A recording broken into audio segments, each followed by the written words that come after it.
Good morning, everyone. On behalf of Sarthak Education Trust, I welcome you all to this webinar series called Drishtikon, Level Up Strategy 2020 for Empowerment of People with Disabilities, PWDs, also known as Divyangjans. Thank you for taking time out and participating in this webinar, which is co-hosted by the National Olympics Association of India, NAAI, and the American Center in Delhi. At Sarthak, we are taking steps to reach out to PWDs and continue our effort to empower them with skill development and employment to the extent possible. So like WFH is the new norm, so is the FSH, Skill from Home for our Divyangjans in this COVID era.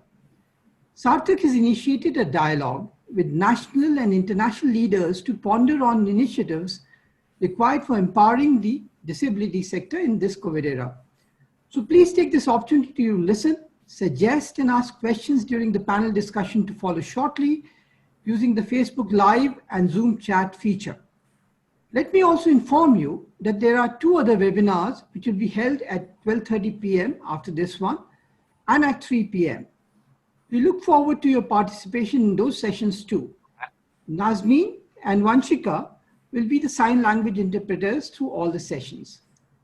Now, let me just say a few things about Sarthak.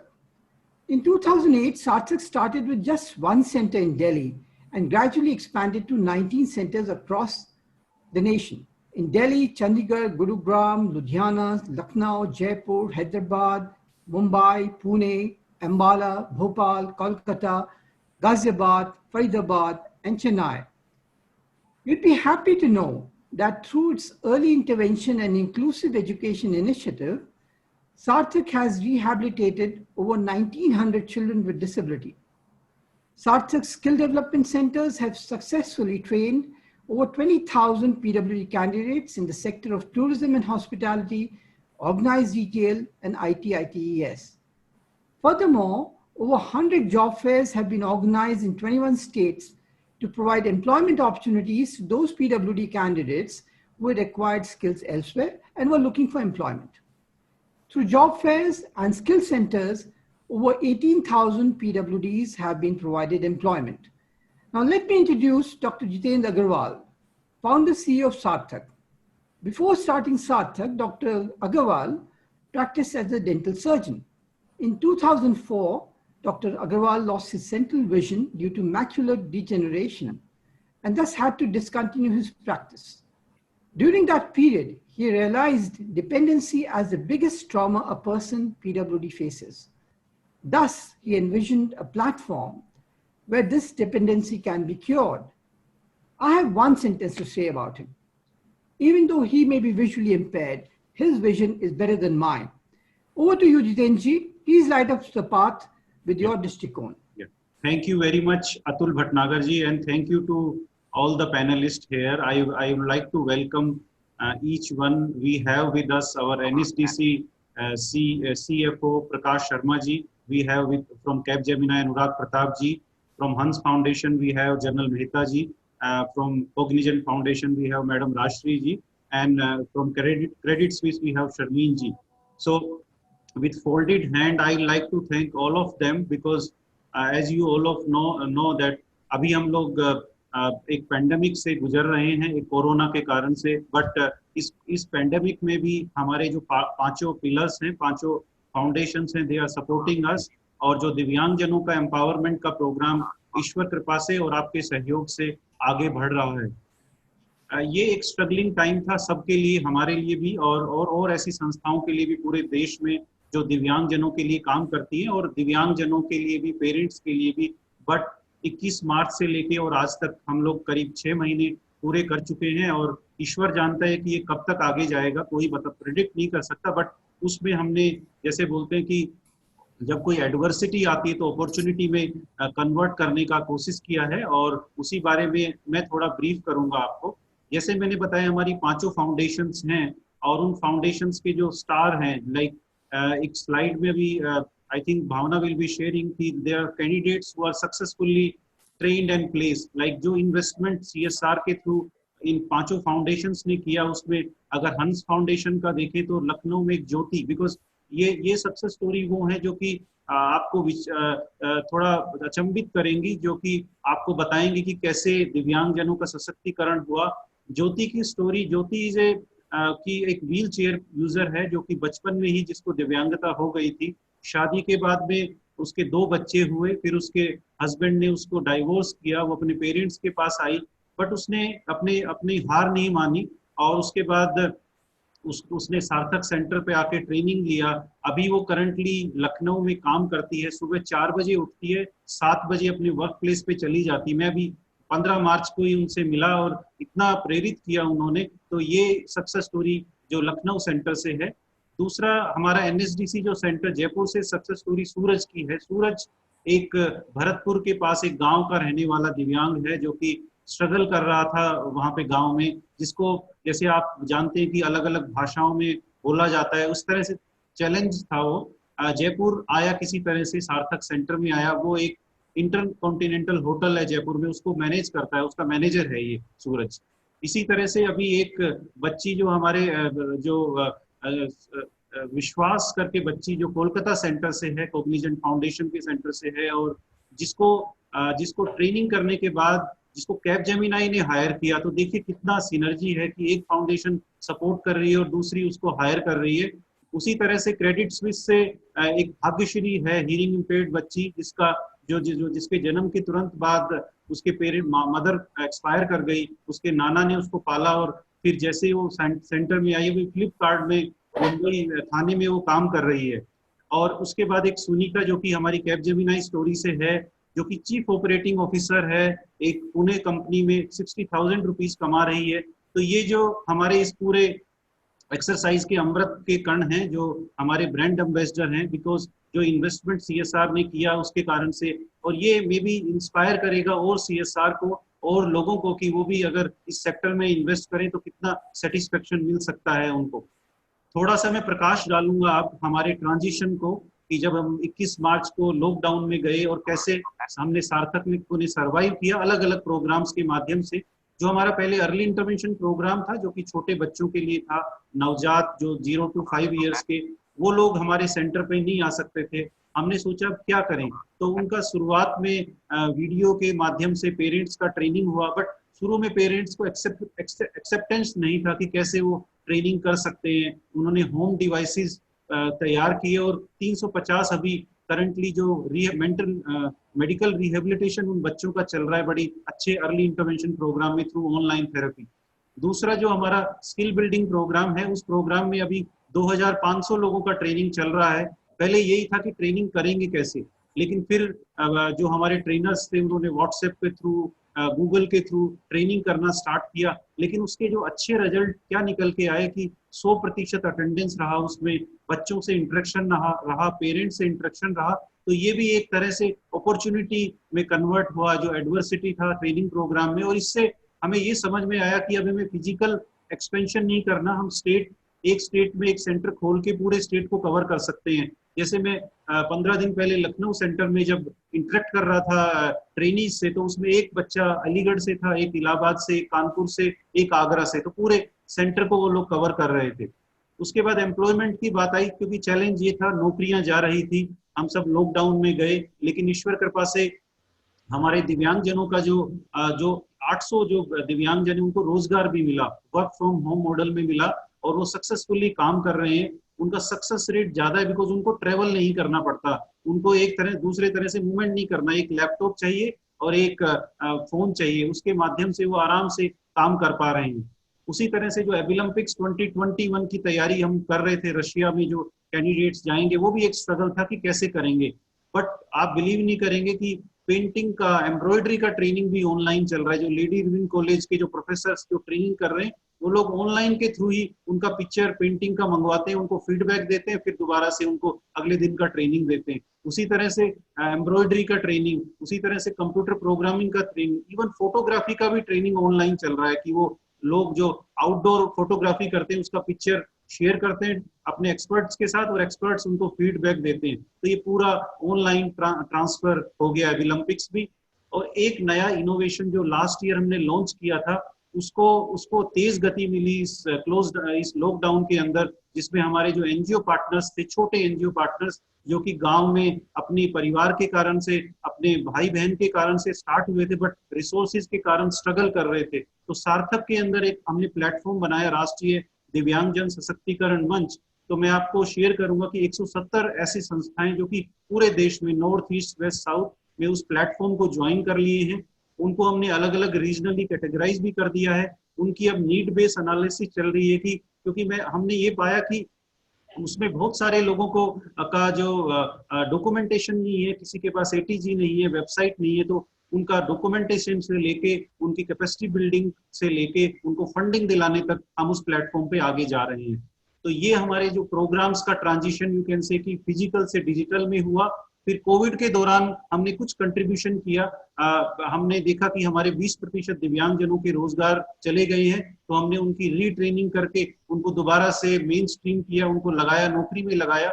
उसके बाद दूसरा हमने पाया कि जो हमारे medical workers थे, hospitals में थे और जो स्ट्रगल कर रहे थे, पीपीई किट्स और जो है मास्क, सैनिटाइजर्स, वो हमने प्रोवाइड किए। फिर हमने पाया कि जो हमारे आरडीएसएम में जो छोटी संस्थाएं थी वो स्ट्रगल कर रही थी कि बच्चों को खाना भी नहीं प्रोवाइड कर रहे थे, तो उनको हमने अलग अलग फाउंडेशंस के सपोर्ट से सपोर्ट किया ताकि जो दिव्यांग जन अब किसी रेजिडेंशियल फैसिलिटी में रह रहे हैं उनको हम लोग सपोर्ट करें। एक बड़ा इंपॉर्टेंट चीज था laptop distribution, old laptop distribution. इसमें हमारे बच्चों को जो वर्क फ्रॉम होम काम मिल रहा था, बट लेकिन इसके कारण नहीं मिल पा रहा था, लैपटॉप नहीं थे। फिर हमने कुछ कॉर्पोरेट्स को रिक्वेस्ट किया, वो भी हमने डिस्ट्रीब्यूट किया। तो ये कुछ कंट्रीब्यूशन रहा।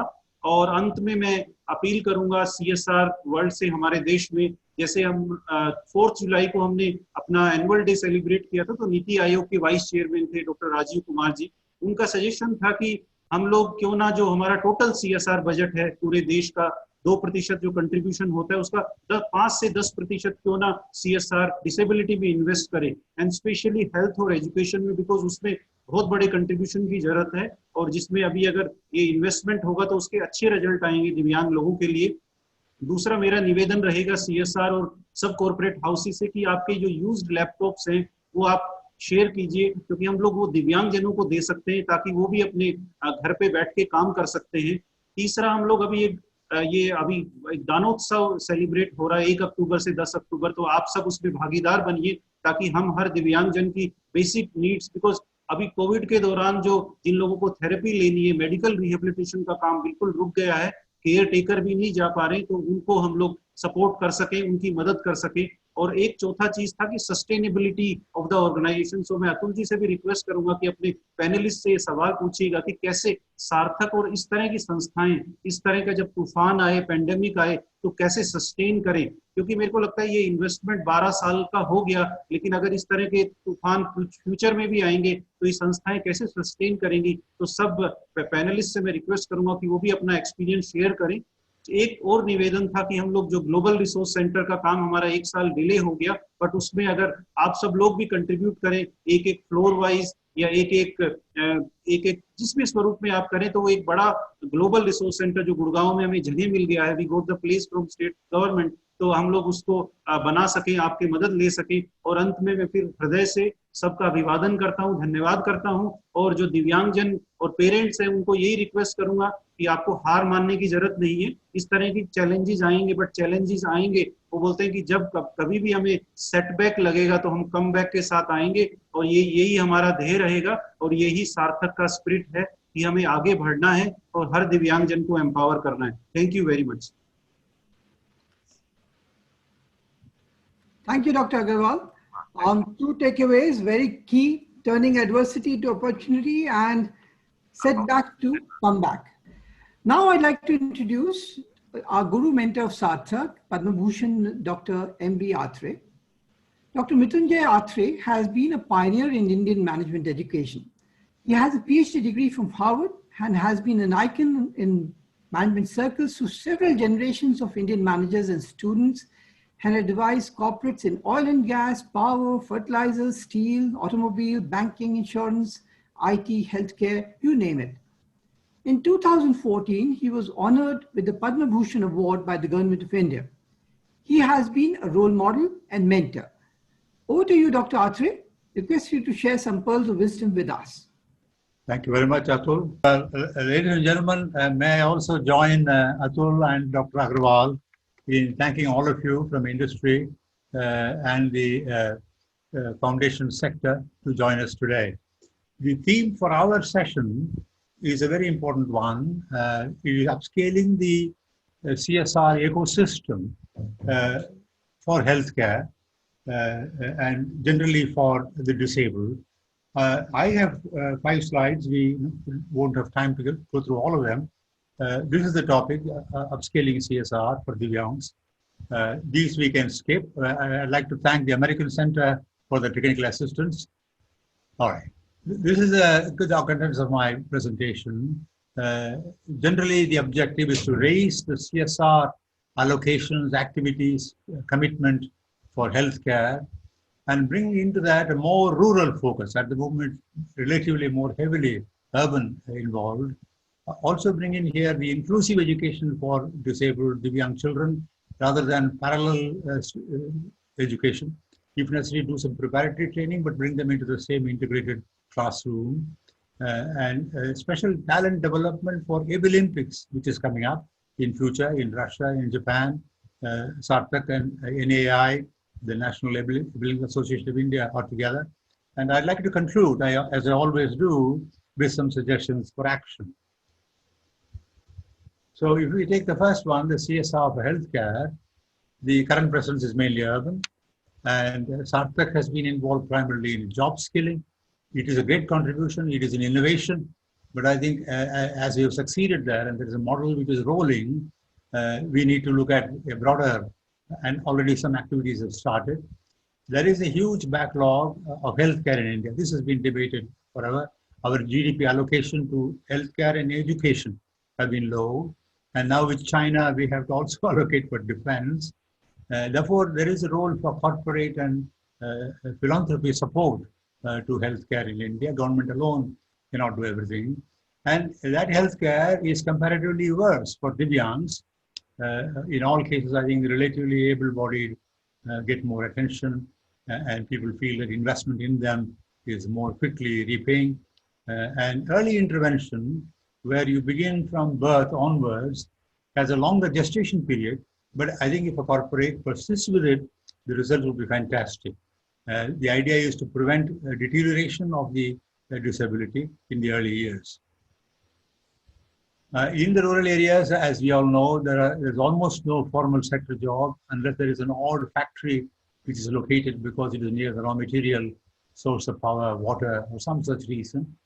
But under the new normal, one of the silver linings of this COVID is that we can now work from home and work from anywhere. And therefore, corporates can hire more rural Divyangs. They've already begun to do so with urban Divyangs. And those of you who have actually employed, like Capgemini and our other partners, know the great benefits of employing Divyangs. I don't need to repeat them. Much greater humility, gratitude, total concentration, very specialized skills, and very good team members. So in addition to employing those who are skilled and capable or can be trained, there's also now a need to promote self-employment. All of them may not be suitable for organizational, factory, workshop kind of employment, but they have the spark. We keep reading stories about some outstanding entrepreneurs with disabilities, and also the idea of promoting entrepreneurship with a future, long-term perspective. The results will not come immediately. Also, I think there is a great opportunity with India's Atmanirbhar and our need to be part of global supply chains, take the place of China, which may vacate some of these, and corporates in their social responsibility can make Divyangs part of the supply chain, provide seed finance to the entrepreneurs, necessary training, and so on. So there are many ways in which we can help. Now, we have to enable the Divyangs to exercise choices. At the moment, they are in a situation where the beggars have no choices. They take whatever is available to them. So if we can give them the choice of early training and being prepared to participate in integrated education, their choices widen even more. They can have interpersonal relationships, contacts, linkages, be part of teams, feel more normal, competitive, confident. So the integrated education is a very important idea. And of course, even for normal adults, universities in the US and elsewhere, in areas like maths and accounting, do some remedial courses 6 weeks before the start of the fall term. So I think this kind of preparatory training is a very legitimate and very good idea and investment. So young children, even at a pre-KG stage, may need some kind of training. And like Abraham Lincoln said, you don't know which baby born today will become president at some point. But I think if out of the some 5%, even in the case of entrepreneurs, 1% pan out very well, that's a great return on the investment. It's a social return. The company cannot capture all of it, but its image and reputation will go up. And Sarthak will definitely talk most gratefully about such assistance in all its platforms. Similarly, pre-primary training, high school training, higher secondary. That is KG, class 5, class 8, or 10, and up to 12. And I think this kind of support in integrated education is required both in urban and in rural areas. Now, let me take up, some years ago, Sarthak was asked by the NAI, which is an independent entity, by the board, seeing Sarthak's own ability to manage all India centers, to take over NAI because all of them were not able to continue. And since then, NAI has grown, and in the last 2-3 years, we've been conducting multi-level competitions, but much more to be done. Our participants are coming mainly from the urban and near urban areas. And I've been repeatedly emphasizing to our team that we should reach out online to the last village and find out talent from there. And here we need support. The Olympics gives opportunity to compete on both sports as well as life skills like sewing, stitching, flower arrangements, computer skills. We got a category of 12 life skills on which they are being trained, and there are competitions. I think it will be ideal if we had competitions in this huge country with a massive population, about 60 million Divyangs at least, district level competition, and then they participate in state level. We take the cream of the cream after the national competition to the international competitions. Actually, India should win something like 12 to 14% of the global medals. That's our optimal entitlement. That's a population share of India and the global. We are way behind this number. So if I may leave these thoughts with corporates as well as the foundations, I think it will be a good idea if every corporate did proactively some survey of the state of the situation in with respect to Divyangs in their contiguous rural areas. I mean, they can't naturally replicate government and do an all India survey, but if each corporate did in its hinterland this kind of service, it will throw up a lot of data, both for themselves and which they can share with fellow corporates via the chamber, various channels. Second is the local and national NGOs like Sarthak, BPA should bring proposals to them. And we, through our RDS, the Divyang Association, 170 members, will encourage some of them to work on this area and develop proposals. And out of your CSR funds, if I may suggest, not the total, the 10% which is allocated to CSR, from that fund, if you may consider 33% to the rural areas in 2021, Divyang related action plans, and raise it to 50. Because this is an orphan category, government does give some funds, but the overall demand of health and other aspects is so high that government, even the coronavirus handling is partly the fund shortage. So if corporates can deliberately, as part of their humanitarian concern and strategy, make these allocations, this is my suggestion. Well, thank you very much for the opportunity, and I hope some of these ideas will be of interest to you, and you may later pursue them and maybe vary the numbers, but these are broad orders of magnitude suggestions. Thank you. Thank you, Dr. Atri. I always like when you leave everybody after tickling their minds with an action plan. So the action plan of yours is not only to get PWDs as included in overall scheme of things, but to get the PWDs in the rural areas where there is a significant population. I'm told 75% of our PWDs are in the tier 3, 4 and rural areas kind of places. So that's very enlightening. Now let me come to the panel discussion. The topic today is roadmap for upscaling the disability ecosystem. Let me just paint the landscape to start with. There were 7 disabilities which were defined by the Government of India. And it was estimated that around 2.5 crore PWDs in the country corresponding to those disabilities. Now there are 21 disabilities defined, and it is guesstimated that over 8 crore of the population can be classified as PWDs. So while Sarthak has touched about 1% of the previous number of 2.5 crores, there's an enormous amount of work to be done. And Sarthak can't do it alone. There has to be an ecosystem of NGOs, trainers, curriculum, employers, entrepreneurs, funders, government, policymakers, foundations, and stakeholders to come together in thought and in purpose to make PWDs inclusive. We need to rapidly upscale the disability ecosystem, and resources are needed. Now, when it comes to funding, it is organizations like those represented on the panel who have helped in the past and continue to do so. There are many others who are not here, but have helped organizations like Sarthak through CSR monies and donations. But still, resources are not enough. Come COVID, the erstwhile funds allocated by some of the corporates have been directed to PM Cares.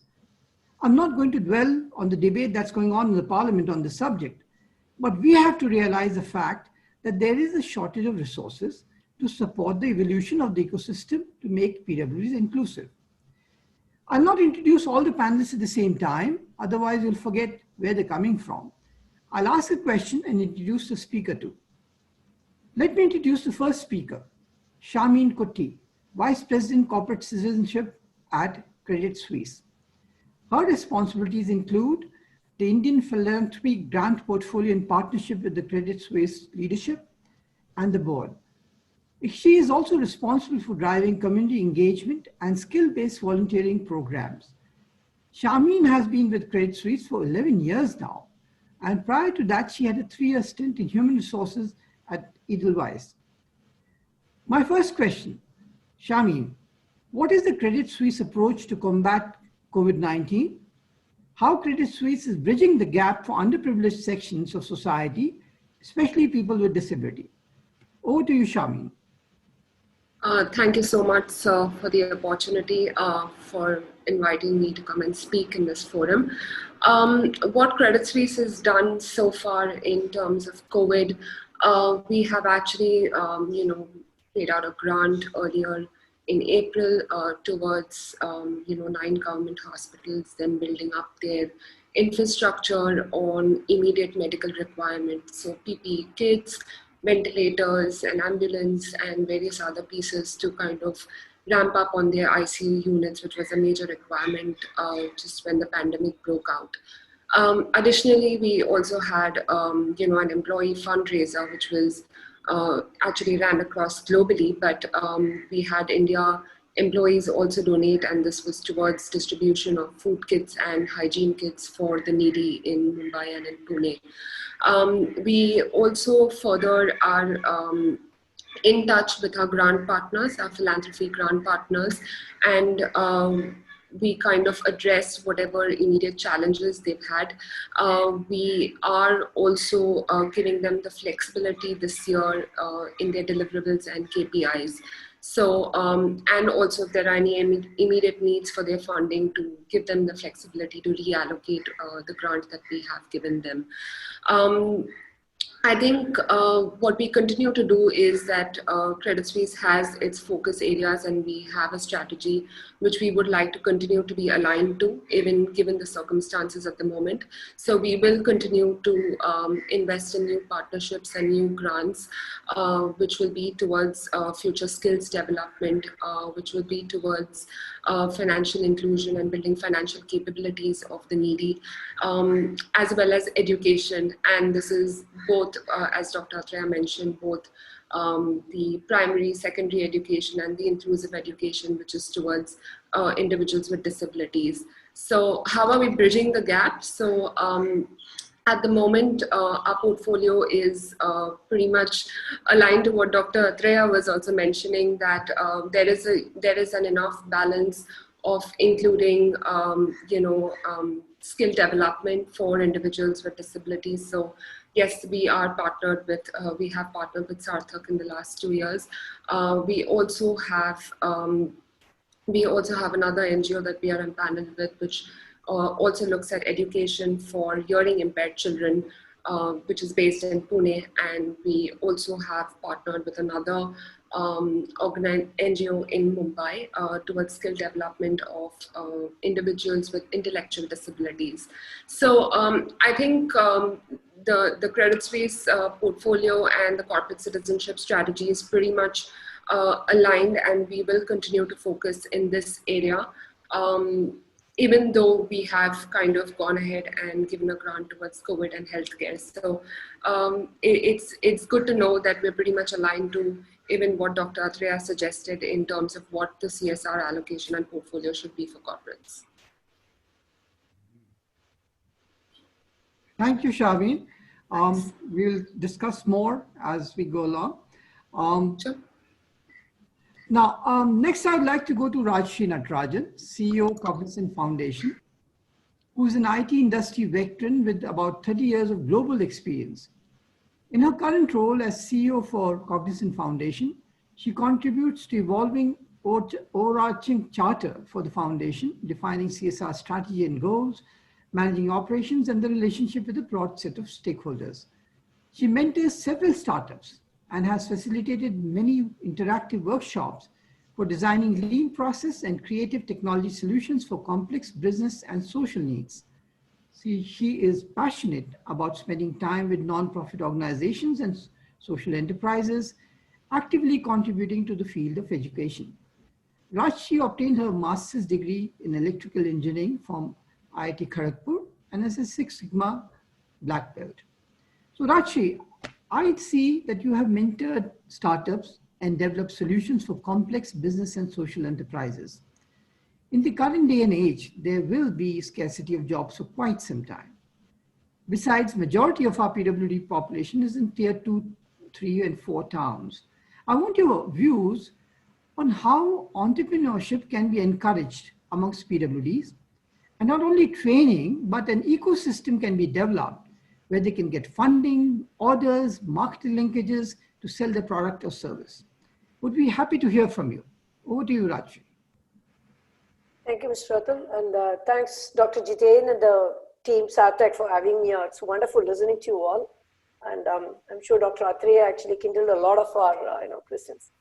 Atul, to answer your question that how we can work on the ecosystem of entrepreneurship, I don't think that we can talk about an ecosystem for Divyangs only by Divyangs. We'll have to actually have an inclusive ecosystem. Like, we should have more entrepreneurs first solving the problem for Divyangs, number one.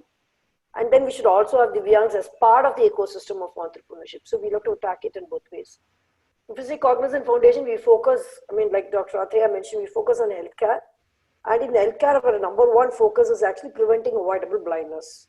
Globally, 39 million blind and 12 million is India's share, and 75 to 80% is avoidable.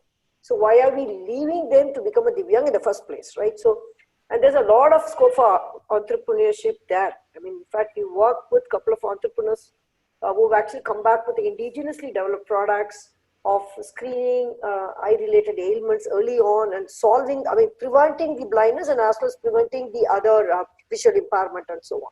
So we work with entrepreneurship there. And second is, if you look at it, like Dr. Atreya mentioned, it's also about entrepreneurship cannot be just groomed on one day, right? It has to be starting from the K-12 sector, because one is the basic education. They need to feel included. They need to feel confident to move with the rest. So we work there actually is a lot of, we work both by providing scholarship for special education as well as in taking STEM and digital learning for special schools, and more importantly to schools to make them inclusive and things like that. So there again, I see a lot of entrepreneurship opportunities as well, because there are people who understand their needs much better.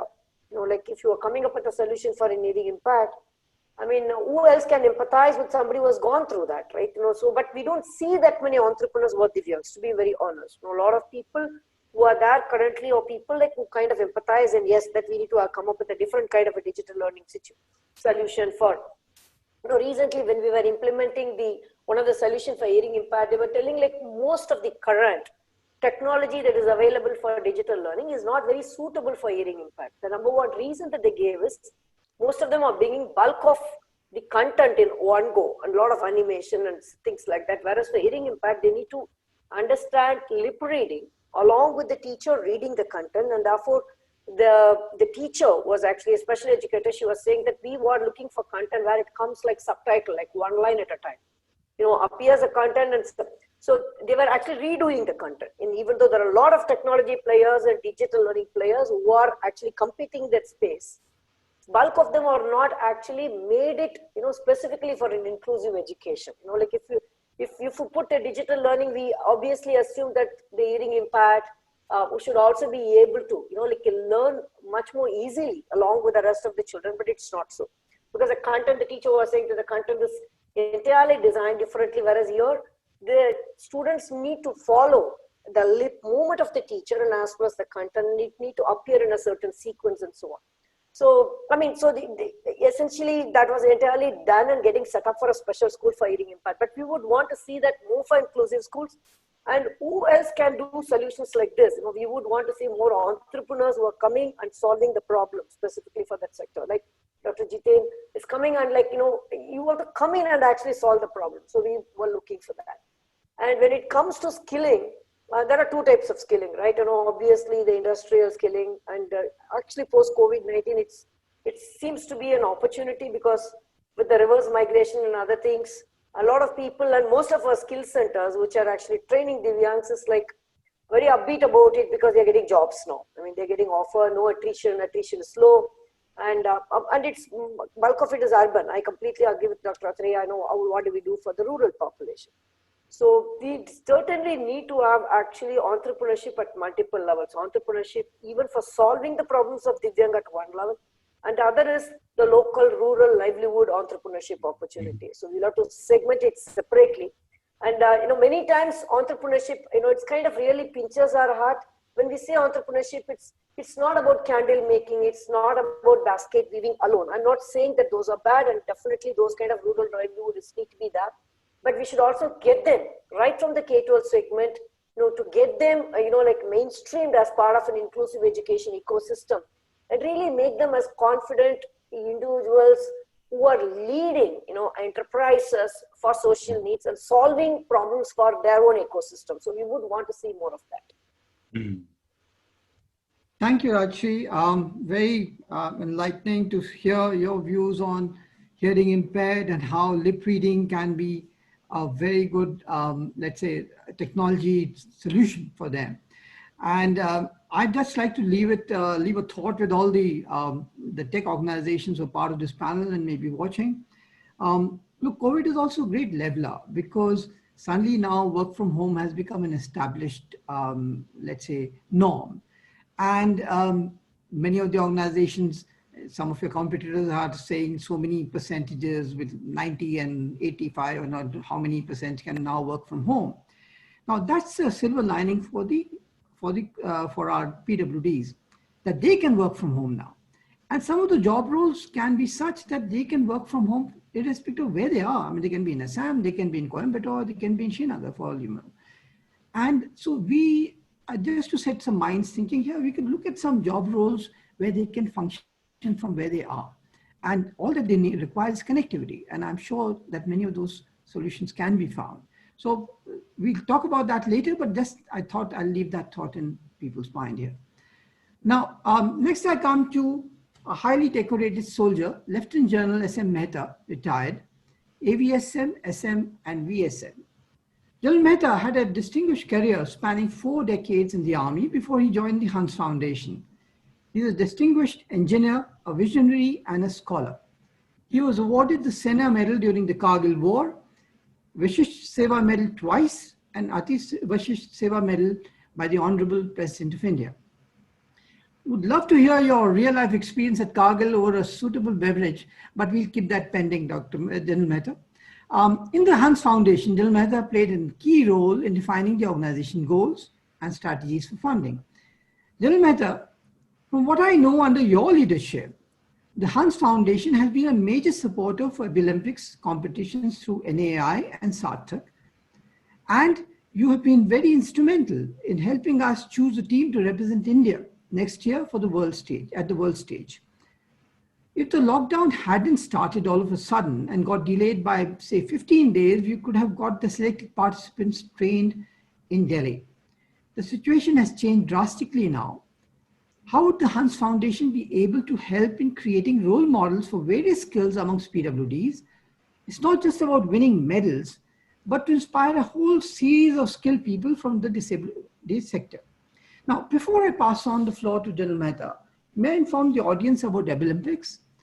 Olympics is an Olympics of abilities and are vocational skill competitions specifically designed for persons with disability and take place every 4 years at the world stage. They are governed by the International Olympics Federation, IAF, in Tokyo, Japan. The National Olympics Association of India, NAI, was formed in 2001 in May. NAI and Sarthak, since 2008, are responsible for organizing these competitions nationally and facilitating India's participation internationally. Over to you, General Mehta, for your views.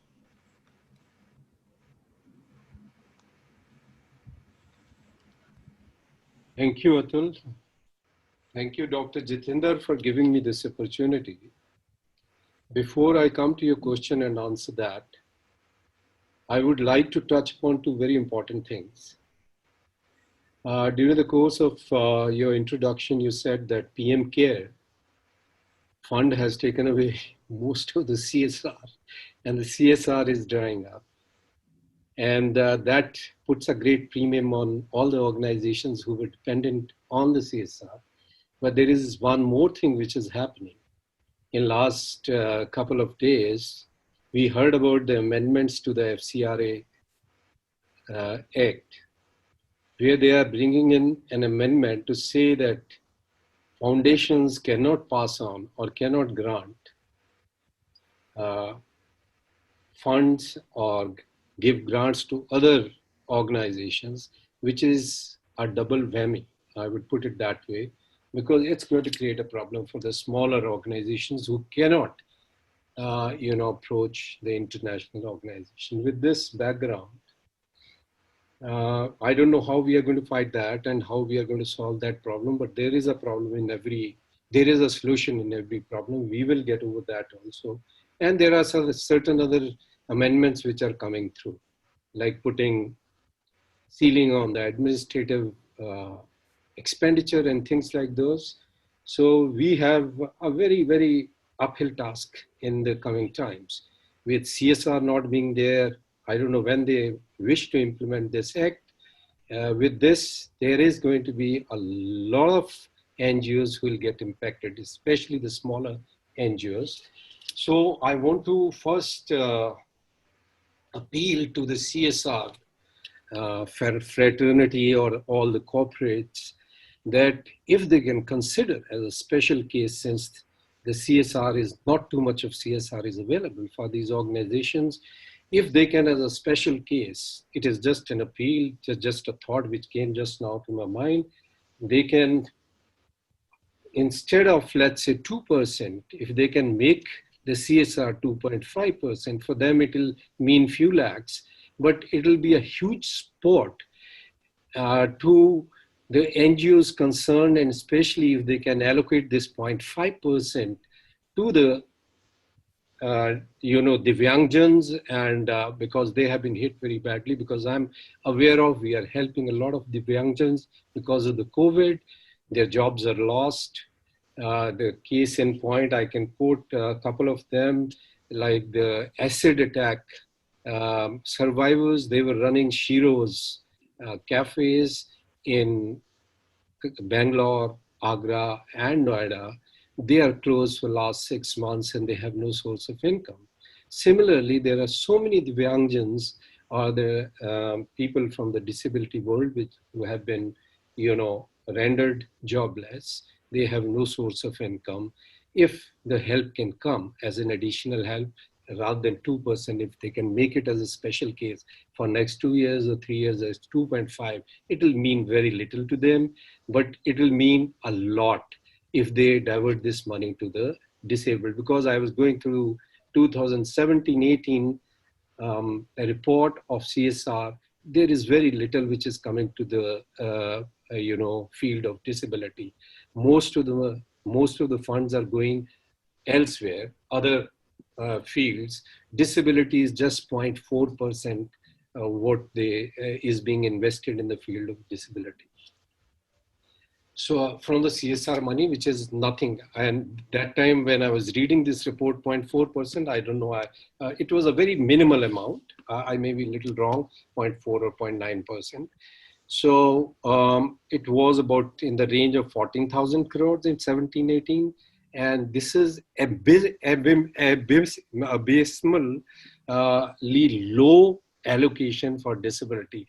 I want to appeal to all the corporates to look into the disability field. These people, like you said, there are 8 crore disabled people with 21 disabilities now. Earlier there were 2.5 crores. So they need attention. That is one thing which I would like to say. You asked me about the skill development. I think the idea of IDEA wouldn't have come at a more opportune time. We were approached to support this association, which Mr. Mallikarjun and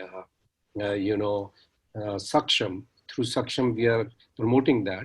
Idea is, first I'll like to expand that, inclusion of Divyangjans Entrepreneurs Association. Basically, the whole vision is to have a national umbrella association where we can bring all the players in the disability field under this umbrella. We want to create incubation centers in the states where the people can be trained. We can, like jobs are, even people are losing jobs. We are looking at job creation now. So the best way is that we have inclusive society with entrepreneurship, what the earlier speaker said. So we are trying to create an organization like FICCI or CAI at the national level, where we can create 5,000 entrepreneurs and 1 lakh jobs we can create. Now 1 lakh job, it has been relegated now because of the COVID. It may not be possible to create 1 lakh jobs through this organization. It'll take a little time now. This was the vision initially with which we started. NSDC is a partner in that. And I want to again appeal to people who are listening, who are from the disability field, because disability is one of the major components of the Hans Foundation. So if you are talking about skill development, this is the organization which is aiming at creating entrepreneurship through incubation centers, and there'll be a seed money, and Hans Foundation is supporting this venture for next 5 years. When I say supporting, we are funding this, and we are going to work with the organizations who are going to come under this gambit. So we can create a lot of skill generation and jobs in the country for these people. And COVID has come as I would say, a leveler. You are working from home, and this is a great opportunity for these people. They don't have to physically travel to the workplace, and they can work from home. This is one thing which we are doing. The second initiative or like we said, reverse migration, this offers us an opportunity. We're working with the Uttarakhand government. There is a proposal for me, it's a very big proposal. We want to create 5,000 jobs in the state of Uttarakhand, people who have come back. We've mapped the entire workforce which has come back to the government has mapped, and they have given us this input. And we are going to work with the government to create jobs in which we are also including the disabled people, means people from the disability field. So we are going to work with the government. Government is an equal partner in that, and some of the banks, nationalized banks, are going to be partners. We are going to create, we are starting with 5,000 jobs in the people who have come back from various states who are serious about. And the fund allocation, government is also pulling in money. They are giving about, this is under the CM Rozgar Yojana, which is started. They will be giving a grant of about, varying grant according to the category of the disabled people or category of the people who are applying for this. So this is a great opportunity now to work for these people. If this comes through, this will be providing a great opportunity to people in a very large numbers. We can then even go higher and higher in numbers, because there are supposed to be more than 1.5 lakh people who have come back with varying types of skills. I'm not only talking about disability here right now, but disabled people will also be included in this, drive which we are taking in this. So another thing which I would like to touch upon is that we are also going to start a national program for people who are suffering from the mental health issues. We have done a study last year, which was, this year it was released by the Minister of Home Affairs, State Minister of Home Affairs, and where we have mapped all our 43 mental health institutions where people who have recovered or they have very mild kind of now disability left, who are on medication, they can be rehabilitated or reintegrated, or they can be reunited with their families. There are thousands of such people for whom we can set up homes. We are going to start this program. We have started and to train them in various livelihood programs. That's also part of our drive. We have started this program in 4 states already, with the MOUs signed with the state governments. We are already setting up homes for them. We are providing them jobs. We are providing them skill training. And we done it in 4 states as a pilot. Now we're going to take it up in another 8 states. We try to start this program with the help of the central government, but it is a state subject, as you all know. So we are going state by state by state. So we are taking up 8 states more in this. And we are also partnering in this drive with Grand Challenges Canada, who is going to probably announce this grant of 8 to 10 crores. And Hans Foundation is going to match this grant and going to sign MOUs with these 8 states. And these people who have been, languishing in the mental health institutions forever now, means there are no exit paths for them. They will have some respite once we start. We already doing it in 4 states, I said, but we are going to go into 8 states more. There are 26 states where these 43 mental health institutions are located. So state by state, we are going to take up this program. So this is one national program which we are going to start in the month of March. We already doing the preparations. This study was carried out with the help of the government and the Hans Foundation and some of the NGOs who are working in the field of mental health. I don't want to take too much of space. There are 2 more programs which we are starting for in the disability field. One is which is ongoing program for corneal blindness.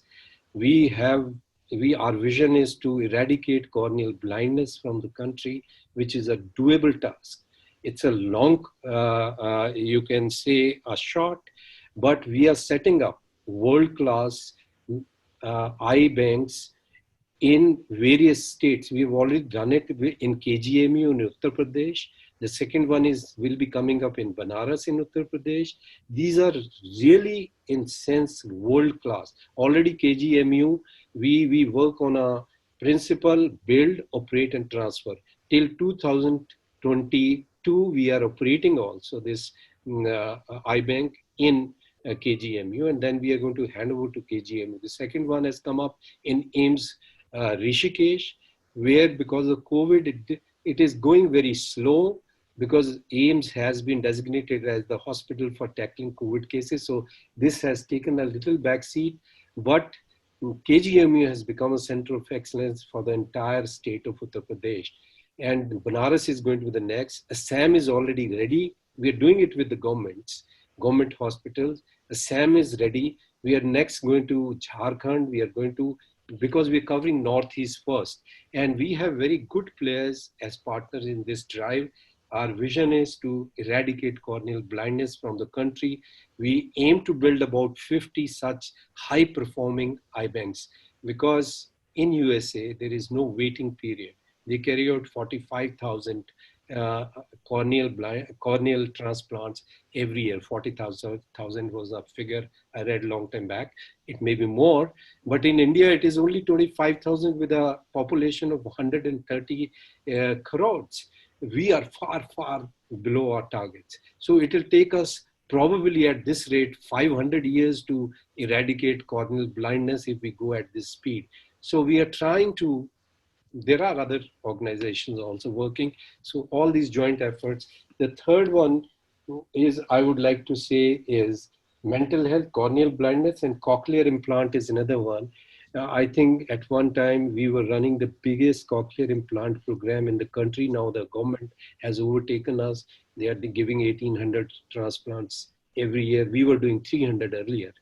When I met the Minister of Social Justice that time, they had raised it to 300. Now they are doing it, I think, more than 1,800 in a year. We have scaled it down, but this was our national program again, and we do not leave it at providing cochlear implant. We follow through. We also pay for their therapy. We also track the progress of the child for the next 5 years, send them to the schools. We have all the data available with us. So it's a very potent program we are running at the national level. So like early intervention somebody spoke about, we are in talks with AIIMS, and we are going to start early intervention in AIIMS because it's a very big hospital.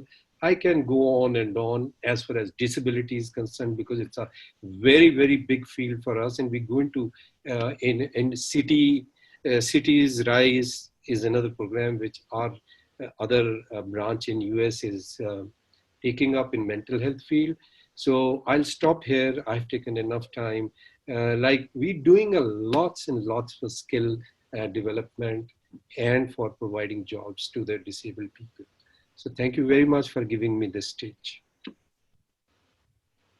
Thank you, General Mehta. I could see the passion with which you spoke, and so much to speak about IDEA, removing mental health, supporting mental health people, and removing blindness.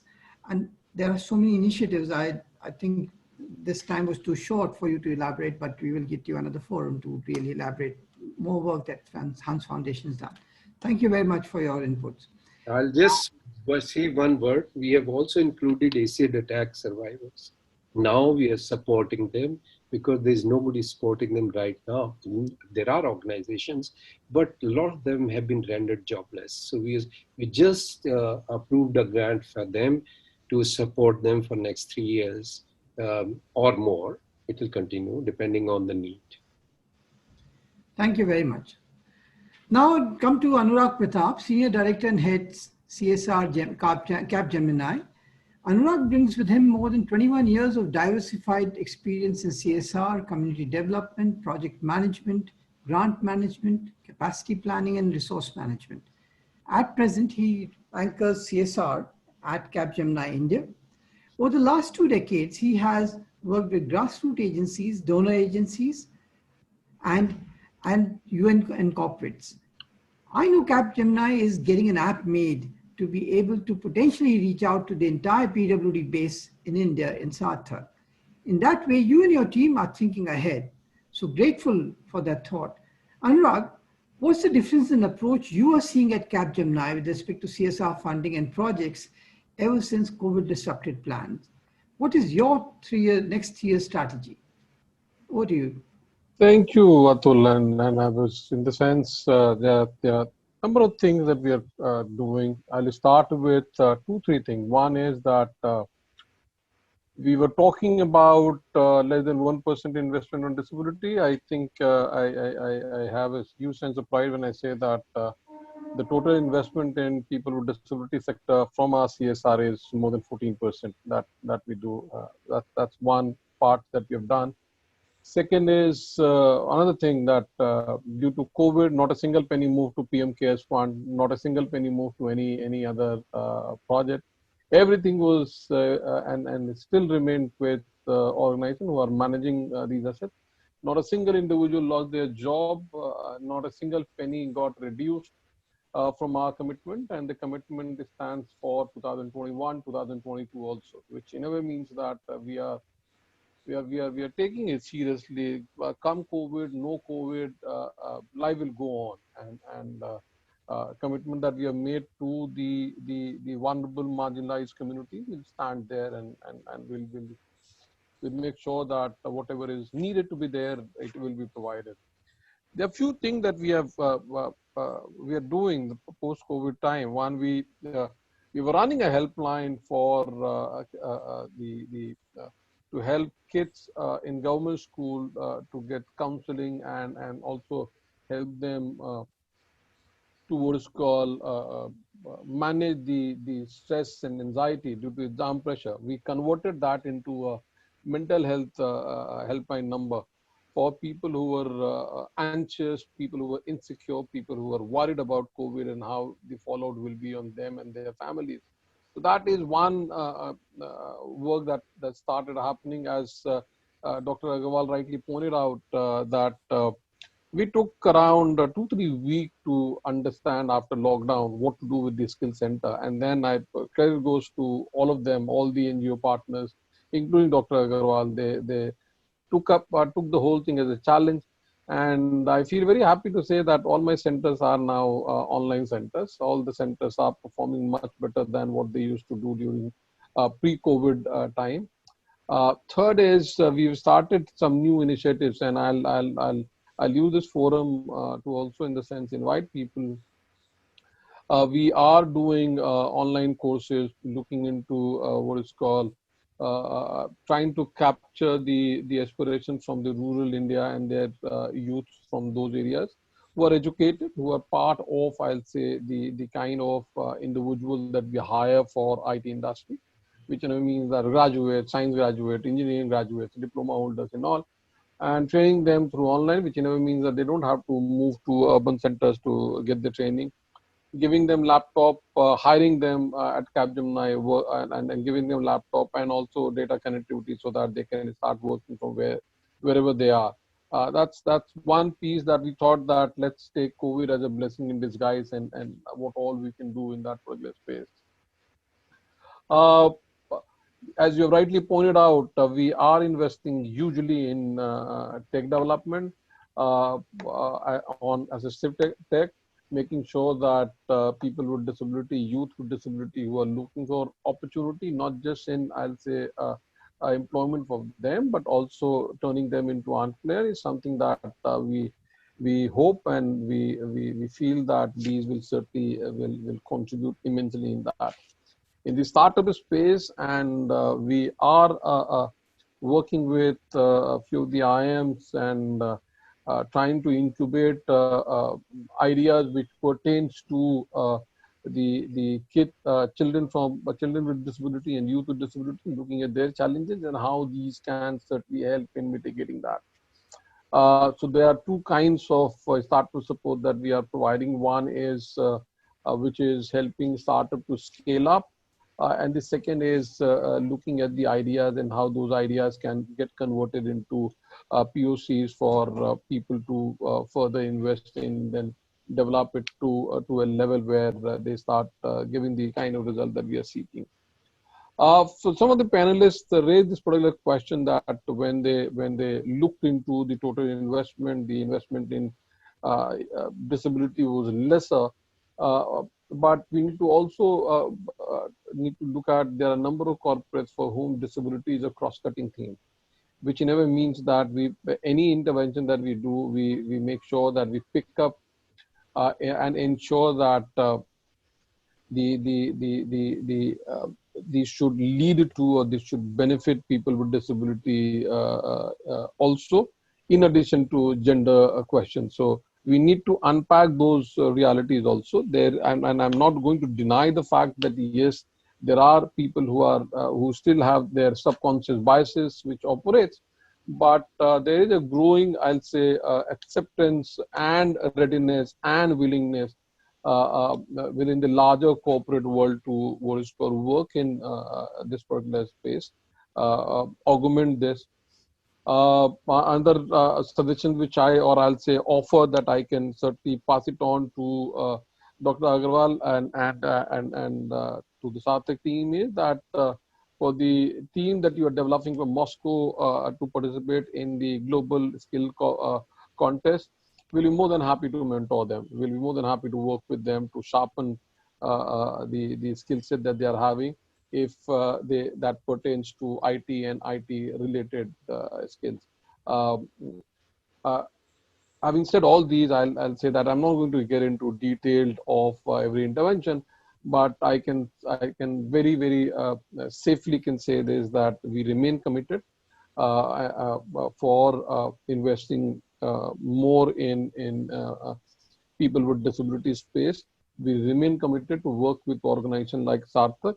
We remain committed to identify some more organizations who are in this particular space, who are looking to skill youth from disability areas. And we remain committed to hire them because for us, the diversity targets are something that we are very, very serious about.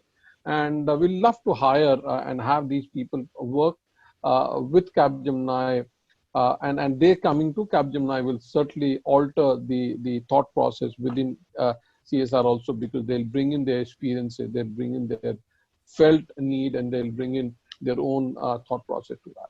Thank you, Atulji, for giving this opportunity, and thank you, Dr. Agarwal, for doing the kind of work that you're doing.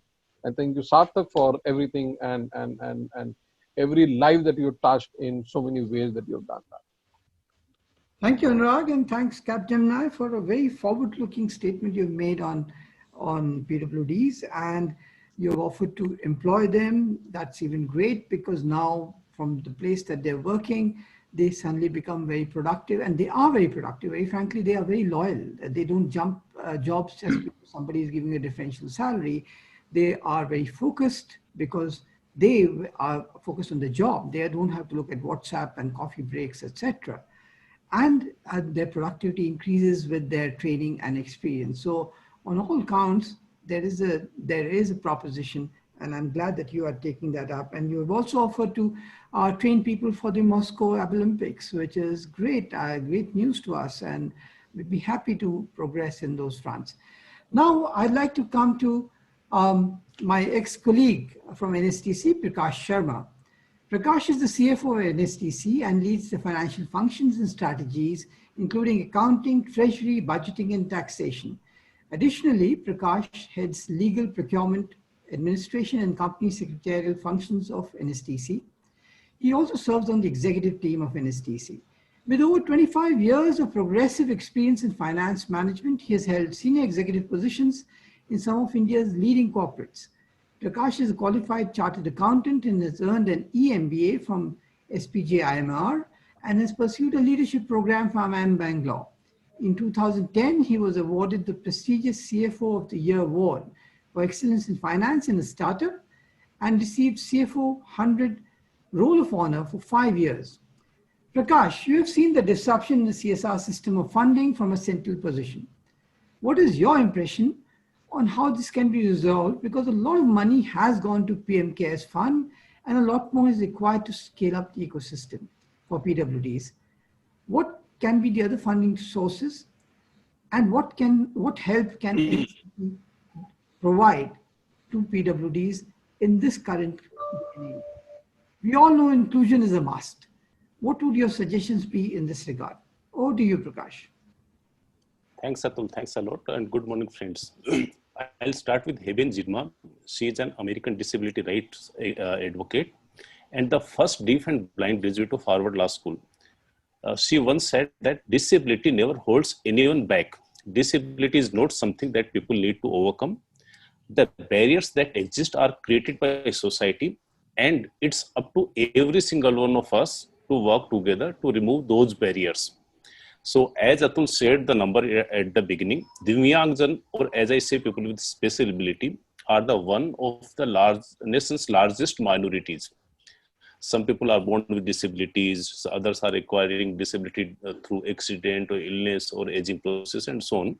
But as you rightly mentioned, Atul, our infrastructure, funding system, IT system, policies, etc., are not built or created considering this important aspect. So, as you know, CSR is a commitment by businesses to integrate and address social and environment concerns. And in India, CSR rules are primarily based on 17 Sustainable Development Goals to transform our world. And these goals include reduce inequality also. So these Sustainable Development Goals targets to empower and promote social, economic, and political inclusion of all, irrespective of age, sex, disability, race, origin, religion, and so on. And they are targeting to eradicate all these kind of disability, race, etc. by 2030. So to achieve all these goals, we all need to work hard, including the funding, etc., which all co-panelists are discussing. So I'll take the saying Dr. Gross started saying that changing that he is targeting changing this adversity to opportunity to upgrade the lives. So we all need to change our mindset from transactional activities to transformational activities. As you know, transactional activities are doing work like mechanical activities, but transformational activities can change lives, like Dr. Jitendra Agarwal is doing transformational activities. And we have seen Sarthak. I have been part of Sarthak for last so many years, and I have seen their progress. So we have seen Sarthak changing lives of people. Great work doing by Dr. Jitendra Agarwal and the team. So in my view, as you asked, we need to take some key steps to improve the disability ecosystem. I think regarding funds, the first challenge I see in general, people are not aware about the challenges these Divyangjan or society facing at large. As you rightly mentioned that they are more efficient, they work very hard. I have seen them working very hard, so and so on.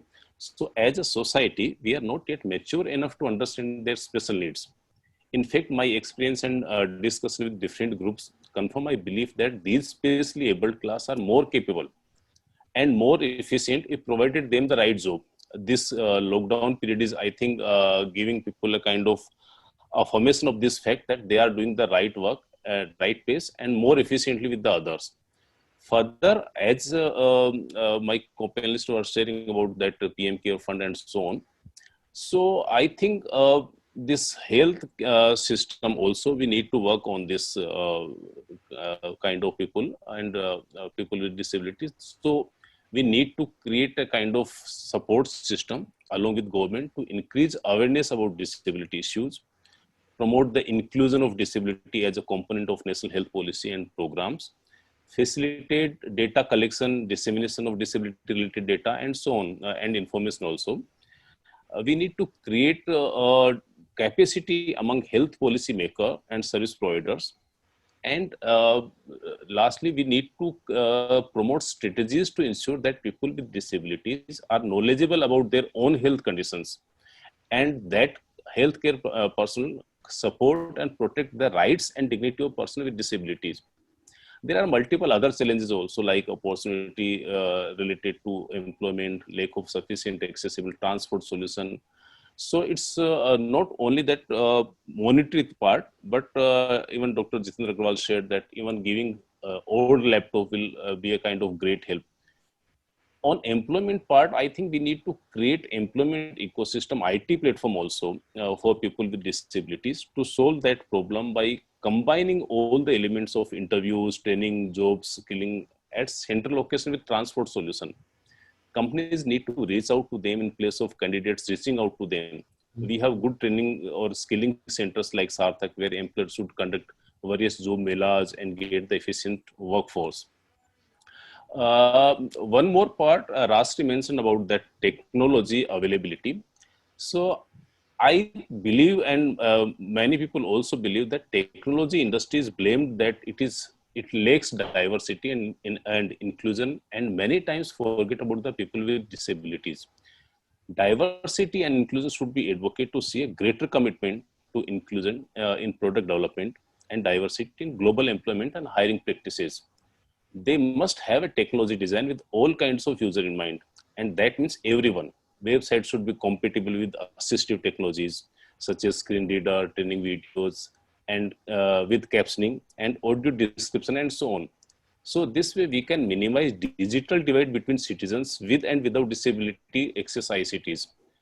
On Abilympic, my co-panelist and Atul, you shared about the thing. So I would like to share that Dr. Atre take a target of say 14%.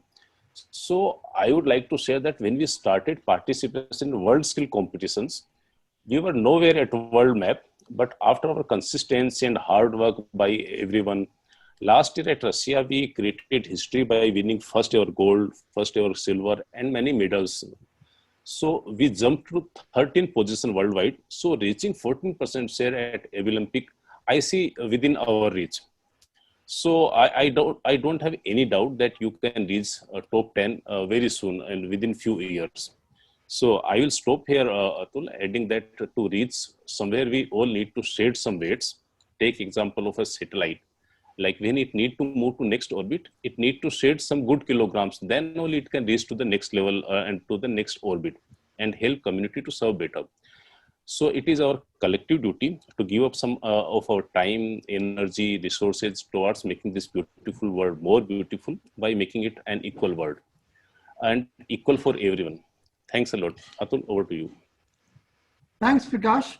There are some questions coming in, and we also have time is short.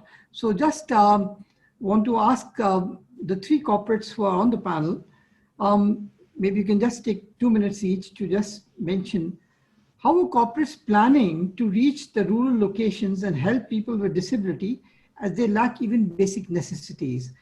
How can they bring a change in their lives? So may I ask each of the panelists to really dwell on this and give her comments, please? Yeah, Rajshri, you can start first and then Okay, sir. Yeah. Thanks, Atul. It's a good question. Definitely, we need to go reach out to more rural, and Dr. Athreya mentioned that, it's to more with attacking through the K-12 segment. You have to catch them early. In fact, most of the rural, the schools are, by default, inclusive schools, because kids do not have special schools to go to. In that sense, so it's more an inclusive school. And more of government schools, when you go, it's actually inclusive schools. So which is actually a good thing. But the flip side is that though RT demands so many special educators for a ratio of schools and so on, that number is abysmally low, and it's kind of, when it gets to rural, that gets even more difficult. So it's more important to actually train the regular teachers to handle inclusive kids. That's one. So we do a lot of that area. One of our focus is special education, both in terms of scholarship for special education, and as well as now we are trying to do a project with TIS to kind of do a model inclusive education and so on. So definitely attacking them in the K-12 segment is important. And whatever livelihood that we do, whether it is for the urban or the thing, I really like the way in which Kanadok tell, it's not about separately carving out and saying this is skilling for Divyangs. Skilling is our focus, and Divyang is actually our horizontal. If you take education, digital learning, and K-12 segment as a focus, Divyang is an horizontal. And healthcare, I would say more than 50% is actually about preventing disability. So that way it's always been an horizontal. So when you go for rural, we should start early, which is the K-12. And more importantly, I still reiterate, preventing disability is more vital as part of healthcare. So we do a lot of projects in screening for refractive errors for school children. And even if they don't come to schools, about community screening and so on. And similarly, underweight babies, the early intervention centers and doing that. So both preventing disabilities and as well as starting early in the K-12 segment is important. And of course, that we do have a lot of youth who are Divyangs again in rural. So as part of skilling that we need to attack, and now hopefully the working from home and others actually like kind of provides them an opportunities. And definitely rural entrepreneurship is a big way as well. Thanks. Thank you. Anurag, would you like to say something on this? No, I will not have the kind of answer that which was given right now. But what I'll say, and I'll be very candid to say that the Capgemini CSR focus is urban poor. We are in the peripheral, I'll say, tier 3 cities, which are closer to where our business is, primarily because there's a huge value that we attach to our employees reaching out and working with them, because the idea is that can we convert these employees also and make them ambassador for change or create a change agent within them. And that's the reason why most of my projects are located within the cities where we are business-wise present. And what we have certainly done is make sure that everything that we do, disability and gender becomes cross-cutting. So we pick up any theme, any work that's happening there, that's core of the stuff.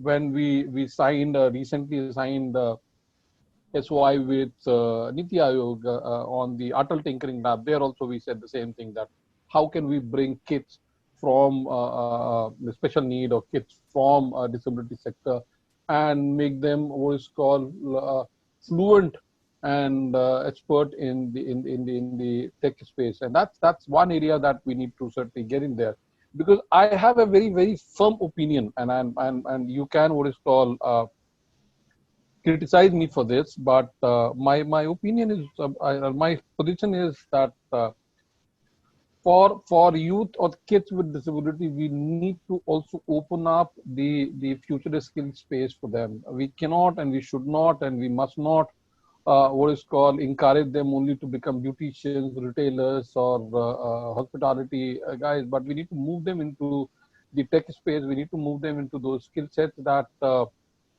other people are enjoying and which is helping them access better wages and all, because no one can deny that the entry-level wages in IT is much better than entry-level wages in many other industries. Apologies. So that's one space that we are doing. Government schools, we have picked up and we adopted those schools in all the locations where we are, and we have made sure that those schools are, I call it disabled ready, in the sense that they should welcome kids coming from disability sector in their ambit, which means that every school will have a disabled friendly toilet there. Every school has a ramp, or if they do not have, if the schools are multi-floor schools, then we have provided, knowing fully well that government schools will not have infra for the lift and all, we have provided them with the bench and desk are what is called friendly with them. So these are, I'll say again, this is not a specific program that we are running, but these are cross-cutting, or I'll say integrated to the stuff that's happening at these education centers. We are not present in the health space in a very proactive manner. We are not doing, I'll say, what Rajshri was talking about on preventing prevention space. We are not there. But we try to what is called cover this up by working very, very intensely in the skilling space with agencies like Sarthak and many other agencies who are part of it. There are certain programs which are running in the country now. One is by the Maharashtra government. They have taken up 1,000 villages. It's called Village Social Transformation Program, where I'm not trying to promote my Hans Foundation, where disability was left out in this. So when we had our governing council meeting, there we pointed out that you give disability to us and we'll address this issue. Second is, a lot of people are running medical mobile vans in the villages. So an idea came, why not collect the data from because villages are not touched, believe you me, we have 6 lakh villages, and interiors to chhodi do, even with the cities, adjoining the cities, we are not touching those villages. So we tried, and our mobile vans are also running in the villages. So we try to gather this data, and it is amazing revelation.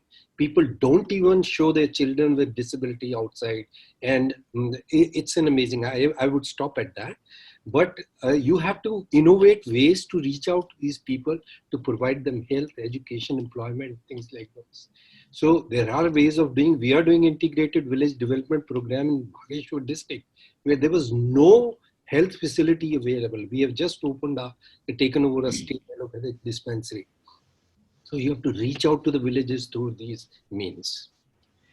Thank you, General Mehta, and thank you, Anurag, because it's not about you doing something different. It has to be all complementary, and one shouldn't be doing everything for everyone because there is a very big population out there, 8.5 crores. So even if you focus on a very small segment but make a difference in their lives, I think you would have achieved your target, your objective, and there would be a big change in society. Now, with that, I've been now getting messages to wind up this session. I would have liked to carry it on.